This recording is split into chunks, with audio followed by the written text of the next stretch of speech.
ان کے بیانات میں کسی طرح کی کوئی نرمی یا کسی طرح کی کوئی لچک نظر نہیں آ رہی ہے، اور یہ بہت ایک پریشان کن میں سمجھتی ہوں صورتحال ہے کہ خان صاحب نے خود ہی اپنے لیے سارے دروازے بند کر کے رکھے ہیں، پی ٹی آئی نے بھی اپنے لیے سارے دروازے بند کر کے رکھے ہیں۔ اگر یہ احتجاج کرتے ہیں، احتجاج کی کال دیتے ہیں، اگر ریاست کو ایک قدم ہم پیچھے لینے کی بات کر رہے ہیں، وہیں پر ہم سمجھتے ہیں کہ خان صاحب کو بھی 4 قدم پیچھے لینے چاہیے۔ یہ جو کل تحریک انصاف کی جانب سے شیر افضل مروت کی بجائے حامد رضا خان صاحب کو چیئرمین پبلک اکاؤنٹس کمیٹی نامزد کیا گیا ہے، میرے پہلے انٹرو میں بھی یہ کہا، کیا اس سے ہم یہ خیال کر سکتے ہیں کہ حکومت اور تحریک انصاف کے درمیان جو ایک برف تھی وہ کچھ پگھلنے کی حد تک نظر آ رہی ہے ہمیں؟ پی اے سی چیئرمین شپ ویسے تو اصولی طور پہ اپوزیشن کا ہی حق ہے اور اپوزیشن کو ہی جانی چاہیے، اور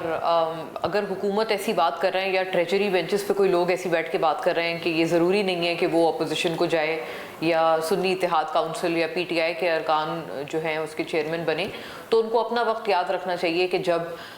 پچھلے دور حکومت میں پی ٹی آئی کے یہی بات اس وقت پی ٹی آئی کے لوگ بھی کرتے تھے کہ جی روایت ہے، کیونکہ اس کے اوپر کوئی ایسے لیجسلیشن تو نہیں ہے، ایک روایت کے اوپر یا پارلیمنٹری ٹریڈیشنز کے اوپر جو پی اے سی کی چیئرمین شپ ہے وہ ڈیسائیڈ ہوتی ہے، اور وہ ہمیشہ سے روایتی طور پر اپوزیشن کے پاس ہی رہتی ہے۔ رہنی بھی اس لیے چاہیے کیونکہ حکومتی کسی بھی چیز کا آڈٹ یا اسکروٹنی ظاہر ہے حکومت کا ہی ایک رہنما نہیں کر سکتا۔ پی اے سی کا جو پرپز ہے وہ پھر وہ ختم ہو جاتا ہے کہ اگر حکومت کا ہی بیٹھا بندہ جو ہے وہ بیٹھا ہو پی اے سی کی چیئرمین کی جگہ پر اور وہ کہے کہ ہم حکومت کے اکاؤنٹس کا آڈٹ کرنے لگے ہیں یا ان کی کسی وزارت کا آڈٹ کرنے لگے ہیں، تو ظاہر ہے اس کے اندر جو پارشیلٹی ہے اس آڈٹ میں وہ بہت سخت طرح سے کمپرومائز ہوگی۔ تو پہلی تو اول بات یہ ہے کہ حکومت کو بھی ایسے کوئی تقاضا یا اس طرح کی کوئی انڈیو ڈیمانڈ کرنی ہی نہیں چاہیے، سامنا کریں پی اے سی کی چیئرمین شپ کا، اور پچھلے دور کی طرح جہاں پر انہوں نے اپوزیشن لیڈر جو ہے وہ لگایا ہوا تھا راجہ ریاض صاحب کو، اور اس طرح کے صورتحال تھی، پی اے سی کے چیئرمین جو ہیں وہ انہی کے اپنے اتحادی تھے ایک طرح کے، نور عالم خان صاحب، تو یہ ضروری نہیں ہے کہ حکومت جو ہے ایک غلط پریسیڈنٹ جو انہوں نے پہلے سیٹ کیا ہے وہی پریسیڈنٹ لے کر وہ دوبارہ بھی چلیں۔ وہ ایسا لگتا ہے جیسے گویا حکومت کو ایک آسانی میں رہنے کی یا ایک آسان طرح سے جیسے کہتے ہیں نا کہ جیسے حلوہ کھانے کی عادت ہو گئی ہے کہ ہمیں کوئی زحمت نہ دے، تو یہ ایک تاثر مل رہا ہے حکومت کی طرف سے۔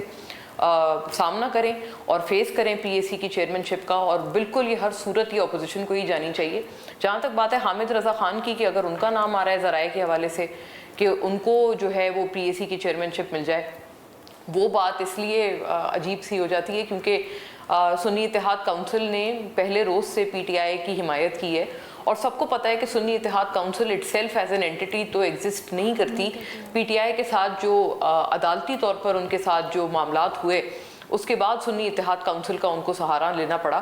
اور یہ ایسا لگ رہا تھا کہ کبھی نہ کبھی اس طرح کے پرابلمز اور اس طرح کی جو اختلافات ہیں وہ دونوں جماعتوں میں، کیونکہ دونوں بہرحال ایک الگ الگ جماعتیں ہیں، اینٹیز ہیں، ایسا معلوم ہو رہا تھا پہلے بھی جب یہ اتحاد ہونے جا رہا تھا اور یہ پی ٹی آئی کے سارے لوگ سنی اتحاد کونسل میں شامل ہونے جا رہے تھے، جب ان کی پارٹی یا ان کا سمبل چھن گیا تھا، تو اس وقت ایسا معلوم ہو رہا تھا کہ بعد میں کسی نہ کسی پوائنٹ پر جا کے یہ اختلاف آئیں گے، لیکن میرا خیال ہے کہ آنا نہیں چاہیے۔ یہ ان کی طرف سے ان کو بہت ایک بری طرح سے پینٹ کر رہا ہے، کیونکہ سنی اتحاد کونسل نے ظاہر ہے کہ جانتے بوجھتے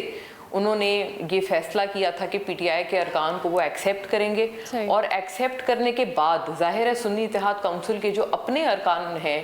ان سے کئی زیادہ جو ہے وہ تعداد بڑھ گئی ہے پی ٹی آئی کے ارکان کی۔ ہاں اگر پالیسی کے حوالے سے بات کی جائے تو پارٹی پالیسی یا ڈسپلن کے حوالے سے تو وہ پابند ہے جو بھی ان کو سنی اتحاد کونسل کے سربراہ جو ہیں وہ کہتے ہیں، اور وہ حامد رضا خان صاحب ہیں، لیکن پھر بھی مجھے لگتا ہے حامد رضا خان صاحب کو بھی اس معاملے میں سٹیپ بیک کرنا چاہیے۔ آبویسلی ان کو خود بھی یہ بات جاننی چاہیے کہ وہ بھی بحیثیت خود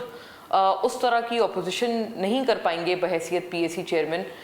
جس طرح کا کوئی اگر پی ٹی آئی کا پی اے سی چیئرمین ہوتا ہے، جیسے ابھی شیر افضل مروت صاحب کا نام جو ہے اس میں سر فہرست ہے، تو وہ اگر کر پائیں گے وہ لیول کی مخالفت ظاہر ہے یا اپوزیشن جو ہے جو چاہیے ہوتی ہے پی اے سی کی چیئرمین شپ میں، جو کہ پچھلے دور حکومت میں پی ڈی ایم کے ہمیں دور دور تک نظر نہیں آئی تھی، اس طرح کی مخالفت جو ہے وہ حامد رضا خان نہیں کر پائیں گے۔ تو مجھے لگتا ہے ان کو خود بھی یہ ریئلائز کرتے ہوئے پی ٹی آئی کے جو بھی نامزد کینڈیڈیٹ ہیں ان کے حق میں